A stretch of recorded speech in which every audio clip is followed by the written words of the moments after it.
The phrase "1 minute ago" has become a familiar hook in the modern media ecosystem, signaling urgency, disruption, and a moment that supposedly changes everything. In this case, the claim that China has refused U.S. demands and that the trade war has entered a critical new phase captures a deeper, more complex reality that has been unfolding for years. What appears at first glance to be a sudden escalation is better understood as the latest chapter in a long-running struggle over power, economics, ideology, and the future shape of the global order. When voices like George Conway enter the conversation, the debate expands beyond tariffs and trade balances into questions about governance, rule of law, democratic resilience, and America's strategic direction. The U.S.-China trade war did not begin with a single refusal or demand. It emerged from decades of accumulated tensions, unresolved grievances, and fundamentally different visions of how economies and societies should function. For the United States, trade policy with China has increasingly been framed not just as an economic issue, but as a national security concern. Policymakers argue that unfair trade practices, forced technology transfers, intellectual property theft, and state subsidies distort markets and weaken American competitiveness. For China, U.S. demands are often perceived as attempts to contain its rise, interfere in its internal development model, and preserve American dominance in a world that is no longer unipolar. China's refusal to comply with certain U.S. demands is therefore not merely an act of defiance, it is a strategic calculation. Beijing understands that conceding too much could signal weakness domestically and internationally. The Chinese leadership places enormous importance on sovereignty, long-term planning, and internal stability. Accepting external pressure that challenges core economic policies or political authority risks undermining the social contract between the state and its people. In this sense, refusal is framed internally as resistance, resilience, and protection of national dignity rather than obstruction or hostility. From the American perspective, especially among critics of current or past administrations, China's stance raises uncomfortable questions. Has the U.S. miscalculated its leverage? Are tariffs and pressure tactics effective tools against a country with vast manufacturing capacity, a huge domestic market, and growing influence across Asia, Africa, and Latin America? George Conway and others who analyze U.S. policy through a legal and institutional lens often emphasize that strength in international negotiations comes not only from economic might, but from credibility, consistency, and adherence to democratic principles.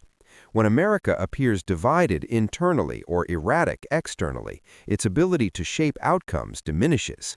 The idea that the trade war has entered a critical new phase suggests a turning point where old strategies no longer work and new risks emerge. In earlier phases, tariffs were imposed and counter-tariffs followed, markets reacted sharply, and negotiations oscillated between optimism and breakdown. Over time, businesses adjusted, supply chains shifted, and the shock value of each new announcement diminished. A critical phase implies deeper structural decoupling, where the world's two largest economies begin to disentangle in ways that affect technology standards, financial systems, and geopolitical alliances. Technology sits at the heart of this phase. The battle over semiconductors, artificial intelligence, 5G infrastructure, and data governance represents more than commercial competition. It is about who sets the rules for the next generation of innovation. U.S. demands often focus on preventing advanced technologies from strengthening Chinese military or surveillance capabilities. In turn, China sees these restrictions as attempts to freeze it out of high-value sectors and keep it locked into lower-end manufacturing. Refusal in this context becomes a declaration of intent to achieve self-reliance, even at significant short-term cost. George Conway's commentary often resonates because it links foreign policy outcomes to domestic governance. He has argued that America's moral authority and negotiating power depend on the health of its democratic institutions. When allies question U.S. commitments or observe internal political turmoil, they hedge their bets. China watches these dynamics closely, calculating that time may be on its side. A divided America struggling to agree on trade strategy sends mixed signals, weakening the pressure Beijing feels to compromise. At the same time, China's refusal carries risks for Beijing as well. Economic growth has slowed, demographic challenges loom, and reliance on exports makes China vulnerable to global downturns. A prolonged trade war accelerates the diversification of supply chains away from China, particularly towards Southeast Asia, India, and Mexico. While China can absorb pain, it cannot ignore the cumulative effects indefinitely. The critical phase may therefore be defined not by dramatic confrontation, but by gradual, irreversible shifts that reshape global commerce. Financial markets interpret refusal and escalation in nuanced ways. Initial reactions often include volatility, currency movements, and sector-specific impacts. Over time, investors focus on fundamentals, productivity, innovation, and policy stability. If China's refusal signals confidence in its long-term trajectory, some investors may see opportunity.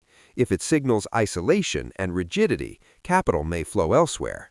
Similarly, U.S. markets weigh whether hardline stances protect domestic industries or raise costs for consumers and businesses. The global implications extend far beyond Washington and Beijing. Countries caught between the two powers face difficult choices. Aligning too closely to one risks retaliation from the other.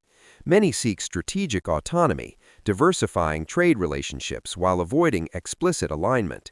In this environment, refusal and escalation create uncertainty that complicates development planning, infrastructure investment, and diplomatic relations worldwide.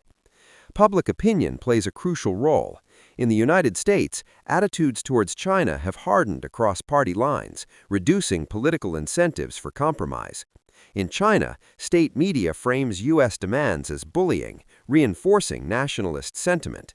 Leaders on both sides must navigate domestic audiences that reward toughness and punish perceived weakness. This feedback loop makes de-escalation politically costly, even when economically rational. George Conway's presence in the discussion highlights another dimension: accountability and truth in public discourse. He has frequently criticized oversimplified narratives and performative toughness that obscure complex realities. Declaring a refusal as a decisive moment may attract attention, but it risks misleading the public about the nature of power and negotiation. Trade wars are not won through headlines, but through sustained, credible strategy grounded in institutions and alliances. If this is indeed a critical new phase, it may be defined by normalization of tension rather than resolution. The U.S. and China may settle into a state of managed rivalry, where cooperation occurs selectively on issues like climate change and public health, while competition intensifies in technology and influence. Refusal becomes routine, demands become symbolic, and the world adjusts to a fragmented economic landscape. For American policymakers, the challenge is to convert pressure into progress without undermining alliances or domestic stability. For China, the challenge is to pursue autonomy without triggering isolation or stagnation. Voices like George Conway remind audiences that how these challenges are addressed reflects deeper values about governance, transparency, and the rule of law. Ultimately, the significance of China refusing U.S. demands lies not in the immediacy implied by 1 minute ago, but in the trajectory it represents. It underscores a shift from engagement to rivalry, from optimism about convergence to realism about divergence. The critical phase is less about sudden rupture and more about the slow crystallization of a new global order where economic interdependence coexists uneasily with strategic mistrust. In such a world, sensational claims matter less than sustained analysis.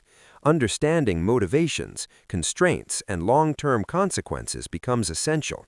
The trade war, now entering this so-called critical phase, is not a single battle, but a prolonged contest over norms, power, and the future of globalization.